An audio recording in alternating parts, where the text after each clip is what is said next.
This video is to demonstrate the use of fundamentals in Mr. Verzat's design classes, as well as suggestions for students to achieve success and avoid pitfalls. What is an art fundamental? Well, fundamentals are foundational techniques that are used to create art, much like the way to turn a screwdriver or stitch a wound shut. Work that lacks fundamentals appears amateurish, unfinished, odd, or unbelievable, and my goal as your teacher is to empower you to create stellar art. Now, art is subjective, which means it means different things to different people. But even the most abstract of artists use a set amount of procedures and methods to create their own work. Fundamentals are what are taught in this class, and it's by providing evidence of these fundamentals that you as a student will earn your grade. The more complex fundamentals require mastery of several earlier skills, as well as enough hours logged in for practice so that you can control your tools. For example, before a value drawing can be made, a student must have mastered lighting. But before lighting can be mastered, students must understand the direction of light, the different values created from light, and the use of contrast and implied line. The following fundamentals are taught in my classes, starting with the most basic, pre-drawing. One of the most critical. Pre-drawing breaks your subject into individual forms, allowing you to rebuild it into different angles. This is how you study your subject, committing it to your mental library so that you can build it in the future. Lighting. Understanding how light works in real life will make your work believable and realistic. We start by mastering the sphere, since the same understanding applies to anything with rounded edges. Value drawing. We break from using lines to draw, and then we shift to using what are called value shapes.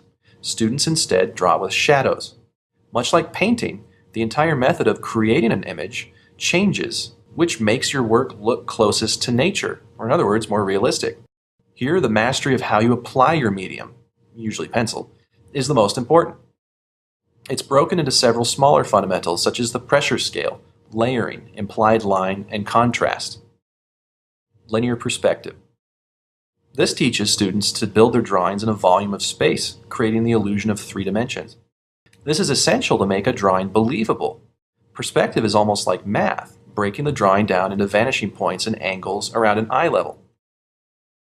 Landscape. Creating a scene in 3-dimensional space composed of terrain, geographic features, and elements that tell a story. That could be nature images, science fiction images, you name it. Portraiture.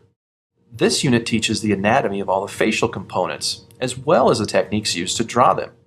These fundamentals are required to become skilled at, say, cartooning, as well as fine art. Color theory. This unit covers the classifications of color as well as their strategic use. It also covers the psychology of color and why some colors are more effective at making a point over others. Colored pencil foundations. This unit covers colored pencil drawing as a fine art, kind of like painting. It builds upon the foundations of earlier value drawing.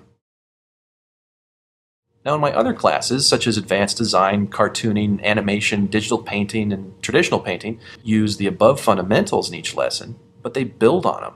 Cartooning, for example, requires an in-depth understanding of pre-drawing to exaggerate their forms as well as build original work from the imagination. You also must be able to break down a form into its most basic pieces and decide what to simplify and what to exaggerate for effect, and why you would choose one over the other. So in closing, the idea that only certain people can demonstrate artistic skills, it's as silly as suggestion that only certain people can cook, assemble a car, perform a surgery, or write a book. Art is a trainable skill set, and it requires the same study skills as any trade. Anyone can master artistic technique, given time, study, and practice, all 3 of those. The difference between those who are successful and those who are not lies simply in whether or not one is prepared to do the work necessary to achieve their success.